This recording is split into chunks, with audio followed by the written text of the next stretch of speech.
It is my pleasure to introduce two members of our ministry, Margaret-Anne Ashfield and Monica McNamara. Margaret and Monica will describe the need for this ministry from their unique personal experience in caring for the aging in long-term care in homes, communities, as well as hospice and palliative care units. Their personal experiences bring a real sense of urgency to the need for a renewed commitment of care and companionship from followers of Christ. I've been a nurse for the past 30 years, and for the last 17 years I've worked with the palliative care program at the QE2.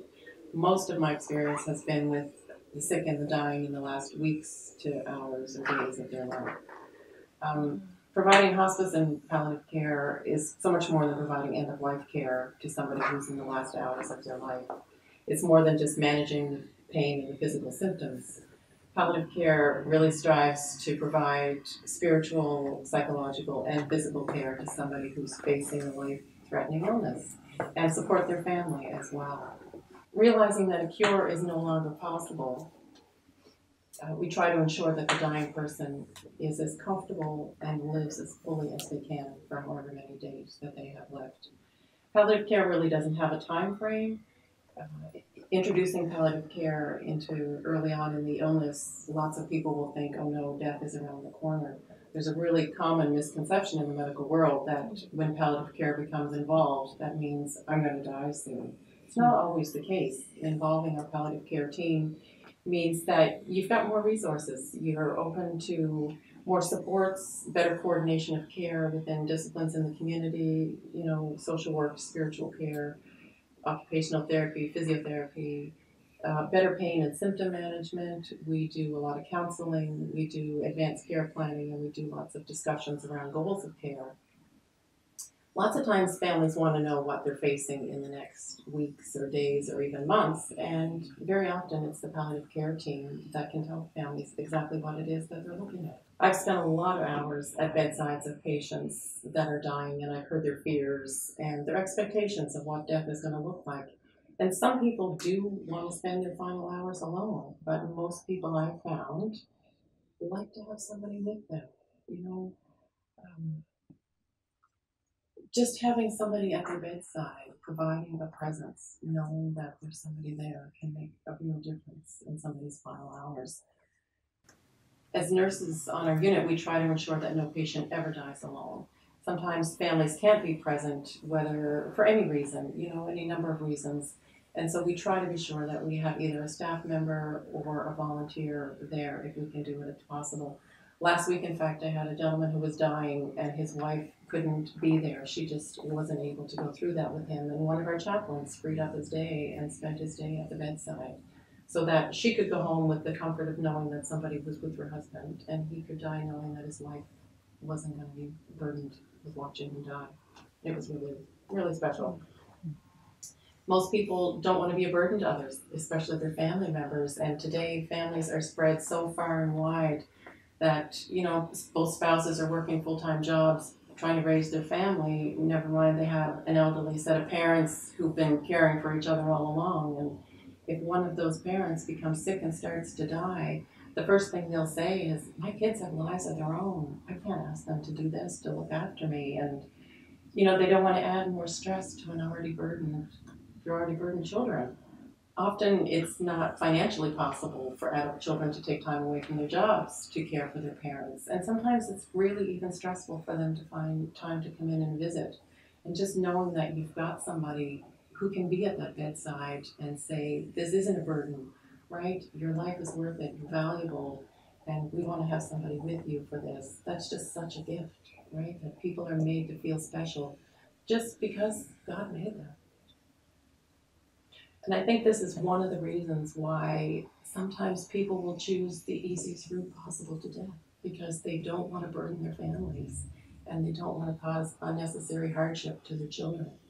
But we need to give the message to people that their lives have meaning and that their deaths have meaning, and that it's not a burden or it's not a hardship for somebody to be present with them through this process. Thank you, Monica. That was beautiful. I find that what you're saying also blends in with what I'm doing as a volunteer in the Archdiocese, in the long-term care and in homes. I've been with the volunteer program for 5 years as a trained volunteer. And in doing this, I was looking at some of the statistics that have lately been coming out about palliative care. And in the 2015 government study of the demographics of Atlantic Canada, they said that there are the highest percentage of people 65 years of age and older who are living in our area. And of that, in Nova Scotia, there's 3,000 people who are waiting to get into nursing homes. And of that, now with the new government policies, they are hoping that 2,000 of that 3,000 will be able to remain in their own homes, which I feel is one of the big areas that palliative care and companion care will be a great asset. I grew up in I used to say a Walton situation, but I grew up with 3 generations in our family. And we prayed together, and we went to Mass together, and when my grandparents they couldn't go to church, we made sure that the priest came every Friday to visit them and bring communion. But I think in today's society, from what I'm experiencing, it's just not happening. Many of the young people have stopped going to church, and many of them are just too far away. And so many times the elderly people are left to be on their own. And it seems that when you ask them if their family would help, they say, well, my children don't really believe in this, so I don't really like to ask them. And when people are in institutions, long-term facilities, what the family do is feel that it is the facility's responsibility to look after the spiritual needs of their parent, which is really a very upsetting situation. Another sad problem that I've experienced is the number of people who go to church all the time, belong to committees within the church, and then for some reason are unable to attend the services, and they're forgotten. They're just forgotten. And the committees people in the committees don't reach out, and it's the onus on them to contact the church instead of the church continuing to stay in contact with them. So what do you see is a need in long-term care then, Margaret-Anne, in these situations? Well, in my experience, there are 4 common elements that I find both at home and in the nursing homes or long care facilities. The first one is loneliness. And that is because for most of them, their families have died, most of their friends have died or moved away, and they have no one to share common memories. When they're left alone for long periods of time, what happens is they begin to feel that they don't belong anymore. They're isolated, and they have no purpose. And this is the sense of isolation that people have, not just in homes, but also in the nursing homes, where you think there are a lot of people around, but they're isolated in their rooms. There's the fear of the dying process. And that's not so much the death itself, but what's going to happen as they die. How they're going to feel. Are they going to have pain? Will they know what's going on? These are all the questions that come to mind when they begin to question about this death that's very imminent in many cases. One lady I was with was so terrified of dying alone because she had nobody. I was able to stay with her, and she said, "You'll stay with me till I die." And I said, "Yes, I or someone from our team will be here with you." A few hours later, she woke up and she said, "Oh, good, you're still here." Then she grabs my hand, and I couldn't pull it out until after she had died. She needed to be with somebody. Another component in this is the fear of dying without receiving the sacrament of the sick and dying, and unfinished business, which are kind of intertwined. Sometimes, if we're in a family, we can ask the family to contact the priest. If we're in a nursing home, we usually ask the nurse if she will contact the priest. And we also contact our coordinator, so that our coordinator can also contact the priest. So at least at one call we'll get through. Right. And that's so important, because the priest is so instrumental in giving peace and happiness, if you want to say it in death, but happiness in the dying process. Because many of these elderly people have a great depth of faith, and they really believe in their church. There was one lady I was with who was dying, and she sort of drifted in and out, and she asked me to tell somebody something for her, and she was very anxious. And I said, look, don't worry about it, I will do that. And she died 3 hours later. She was at peace. Right. And those are the kinds of things that you know that God is using you in those instances. And the other part is with the priest being able to be there and administer the sacrament. They feel that God is present.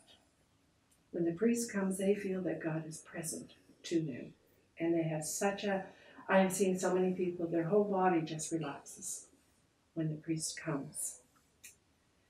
The other part, again, as I'm going back to it, is the abandonment of their church community. Because in many cases, it doesn't happen. Through the work of Diane Bulger, we have, St. Vincent de Paul, made inroads into supporting the elderly at home and in the nursing home. When we visit a Catholic person, if they like to pray the rosary, we pray the rosary. There's one lady that I visit every week, and she waits for me to come so I can read the Psalms to her. Those are things that give her pleasure. Another lady in our group brings the bulletin every Sunday, so that the people will have a connection to the church. Monica, how are you able to support the families and their loved ones as they die? I've been fortunate enough to work in a program that really values volunteers. They train the volunteers to be comfortable around the dying, to be able to sit at the bedside, not so much in the physical care kind of thing, but just the support, the emotional support, and I guess support of the families. Lots of family members, if they've been through the death process, are okay with being at the bedside. But some families who've never encountered death, and we're finding that more and more, there's more people in society that have never experienced death, right? And they're afraid to be at the bedside. They're afraid of what's going to happen. They don't know what to expect, and they sometimes will have lots of questions, right? What's this going to look like? What am I going to see in the next few hours? What should I do? And sometimes they're even just happy to have somebody sitting with them. You don't have to talk, there's not a big conversation needed, but they just need to know that somebody is there with them while they're there with their loved ones. Lots of times I'll encourage families to sit at the bedside and to share stories of the person who's dying. If it's a mom, I'll say, now's the time to confess all those things that you thought your mom never knew, right? And sometimes it's sad, but it doesn't always have to be unhappy, right? With lots of sharing, we support the families, and the person dies surrounded by the love that they've known all the years of their life. And it's really a beautiful thing. That's fascinating. So what about your experience with families of people that have died in long-term care? Well, I have been honored to be with many families who are in long-term care and are at the final stages. Many of these families I've known before in the companion care program. I've journeyed with these people for long periods of time. And the one thing I can say is that when I go into a room, there is that whole sense of helplessness. They want to do something. They want to make sure the person is comfortable. They want to make sure that they're not in pain. So usually what we will do, and in this one experience, what happened was we came in and it was a large family. So we gathered around the lady and we prayed. Then we pulled the chairs up around her bed, and they told the memories that they had with their husband. The husband had with his wife, and the children with their mothers. And I think when I look back on it, the palliative care, being a palliative care volunteer, has given me the opportunity to show the love that God has for everyone. It's not even the big things. It's the small things that you can do that proves the infinite love that God has for the dying person and their family. Thank you both for being here with us and for sharing your personal experiences and expertise. As you think about the insights shared by Monica and Margaret, we ask that you return to your groups to consider the following questions. Can you think of some older people who seem to have disappeared from your parish activities? Have you ever asked why or sought them out? Have you had the personal experience of a good death of a loved one? What were its characteristics? Finally, what has been your experience with hospice or palliative care?